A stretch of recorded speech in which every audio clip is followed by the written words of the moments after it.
Have you ever, looked in the mirror and just felt this quiet sense that there's more, a version of you that's more confident, more focused, maybe more in control, just sort of waiting? Yeah. Maybe you feel a bit stuck, right? Like caught in a loop. And listen, it's probably not about being lazy or, broken.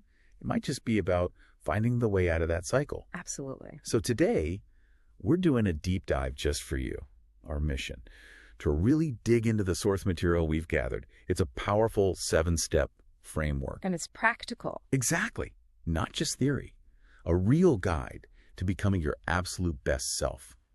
We want to go beyond the usual self-help stuff and unpack why these steps actually work. And that's the core of it, really. Providing a framework for, real change, but one that understands why it works, not just what to do. What's fascinating, I think, is how these foundational principles, the ones often skipped over, can genuinely help you break free, start that transformation. Right. It's about application, yes, but smart application, informed.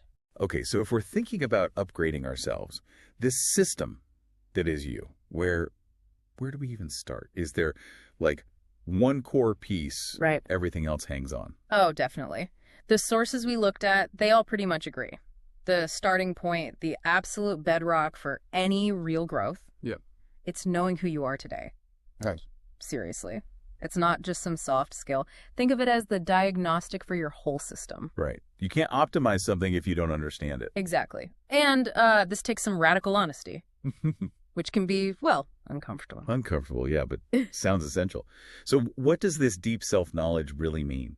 Sounds simple, but I bet it's not. No, it's about digging in, going deeper than just a quick glance. Our sources suggest a real audit. What are your daily habits? Really, down to the minute. What's your morning routine actually look like? Not the ideal version, the real one. Yeah, the one that happens most days. Right. And crucially, what drains your energy consistently, and what lights you up, what makes you feel, alive.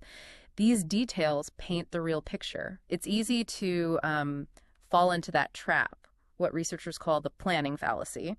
We think we'll do better tomorrow, but underestimate today's reality. Ah, right. True self-knowledge pushes back against that. And the material mentions practical tools for this audit, right? Yeah. Like journaling. That can show surprising patterns. Journaling is great. Or maybe personality frameworks, not to box yourself in, but just to get different ways of seeing your tendency. Exactly. New lenses. Or just a, raw, honest self-audit. Stop saying, I'm fine, and actually notice the patterns, even the unhelpful ones. Yeah. At the end of the day, awareness, even if it's uncomfortable awareness, that's the first essential step. One study said, basically, you can't change what you don't acknowledge. Because you don't even know it's there. Precisely. Okay, so once you've faced yourself, warts and all, what's the next big hurdle people hit? Is it often the outside stuff? Yeah. The noise? Oh, absolutely. Which brings us straight to step 2. Stop comparing yourself. Ah, the comparison trap. We live in this age of highlight reels, right? You scroll social media, you see the perfect wins, the filtered successes. And what's really fascinating here, based on some neurological studies we looked at, is how this constant comparison isn't just, the thief of joy. That's more than that. Yeah, it's like physiological sabotage. Our brains react to seeing others seemingly above us. It triggers envy pathways, can even lower dopamine. It literally steals your drive. Wow, okay. Makes you feel inadequate, slows your progress before you even start. That's a huge point. It's not just a feeling, it's biochemical. But isn't there a line? Sometimes seeing others succeed can be motivating, can it? How do you tell the difference? That's a really good question. And the sources make a distinction. It's about comparing yourself to others in a way that feeds self-doubt versus, say, benchmarking or learning from others. Okay, learning from... Yeah, studying success, finding principles, but adapting them to your unique path. Your timing is yours. Trying to copy someone else's highlight reel just pulls you off course. Right. So the focus has to shift. You're only competing with who you were yesterday, not random people online. Okay, so know yourself, stop comparing. That clears the path for something really powerful next. Step 3, visualizing your best self. This is one high performers often talk about. Right. And this is where, according to the research, things get really interesting.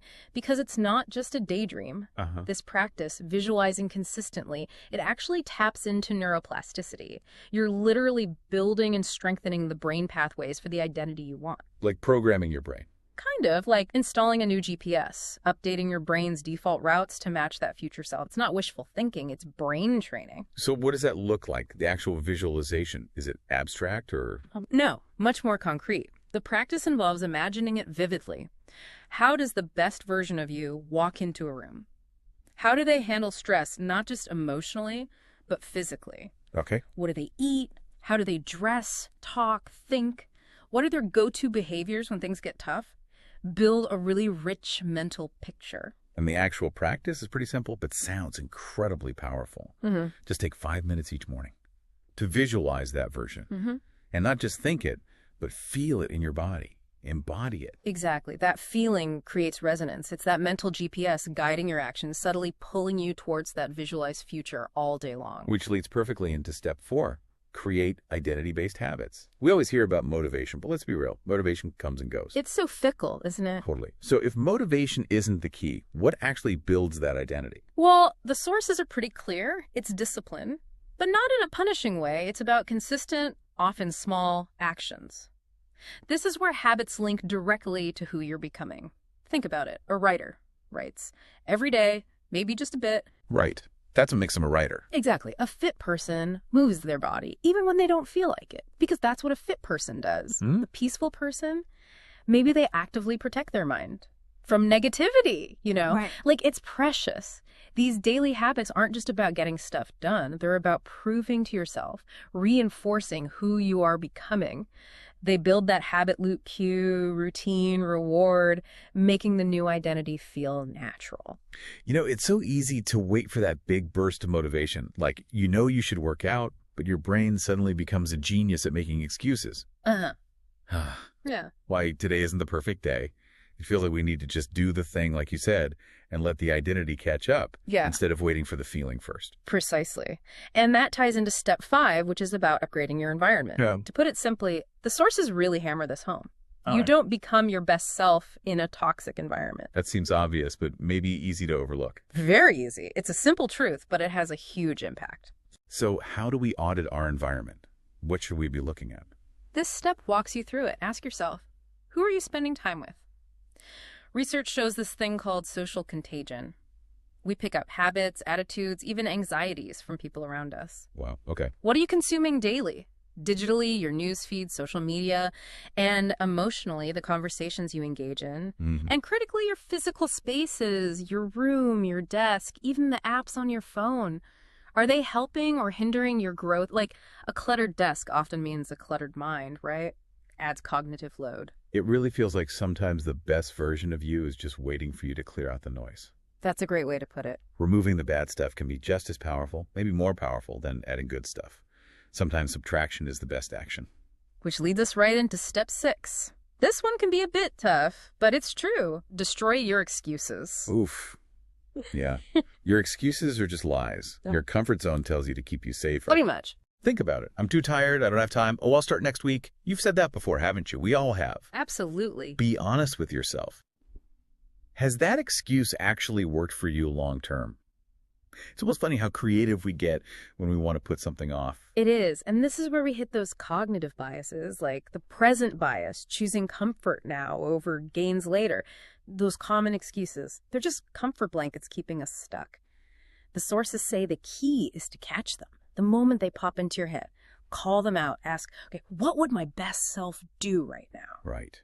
Challenge it immediately. And then replace the excuse with action. Even a tiny action, done daily, that's way stronger, way more effective than some huge dream you never start. Consistency over grand plans that gather dust. Love it. Okay, that brings us to the final step. Step 7, act as if. Ooh, this sounds interesting. Not like fake it till you make it. Well, that is shallow way. It's actually a deep psychological principle. High performers use this constantly. Okay, tell us more. What does acting as if look like day to day? It's about embodying the identity you want now, before you totally feel like it. So ask yourself, what would the focused, powerful, confident version of you not do right now? Okay. Like, they probably wouldn't scroll Instagram for 2 hours straight, right? Because that doesn't match focused. Right. They likely wouldn't eat out of boredom because someone in control of their well-being makes conscious choices. Yeah. They probably wouldn't dodge that difficult conversation that needs to happen because a confident person tackles challenges. It happens into things like cognitive dissonance. Your actions start changing your beliefs. And self-perception theory, you figure out who you are by watching what you do. You literally start becoming the person you're acting like. So you start acting as if you're already there. Yeah. Trusting that the results, the feelings, they will catch up. Your behavior leads the way. That's a powerful loop. It really is. So, pulling this all together, what does this mean for you listening right now, thinking about this journey? Well, it means becoming your best self isn't some finish line you cross and suddenly you're done. The sources really stress this. It's a lifestyle, a continuous path of growing and refining. It's not about being perfect. It's about making progress. And every single day presents a choice. It's like casting a vote. Are you voting for becoming who you're meant to be?